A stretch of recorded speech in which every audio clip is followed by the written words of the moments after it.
Hello everyone, good morning. तर आज आहे बुधवार आणि मी रात्री माठ भरून ठेवायला विसरली होती. त्यामुळे सगळ्यात पहिलं काम मी माठ भरायचं केलं. त्यानंतर मी चपात्या करायला घेतल्या. बाजूलाच पालकची भाजी टोमॅटो टाकून शिजत ठेवली होती आणि चपात्या झाल्याच्यानंतर मग मी फोडणी द्यायला घेतली. तेलामध्ये जिरे, मोहरी आणि लसूण तडतडून घेतला. त्यानंतर शिजवून घेतलेली पालक घातली आणि त्यानंतर किंचित त्यामध्ये हळदसुद्धा घातली. मिक्स करून घेतलं आणि त्यानंतर मीठ, मिरची आणि शेंगदाण्याचं वाटण करून घेतलेलं होतं ते मी यामध्ये घातलं आणि तयार आहे आपली मस्त पालकची भाजी. तर खूप अप्रतिम अशी टेस्ट लागते. तुम्ही सुद्धा या पद्धतीने नक्की ट्राय करा.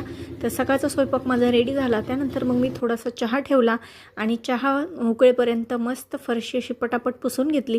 त्यानंतर चहा गाळून घेतला आणि त्याचबरोबरच चपातीसुद्धा खाल्ली. तर लहानपणीची आठवण जागी झाली.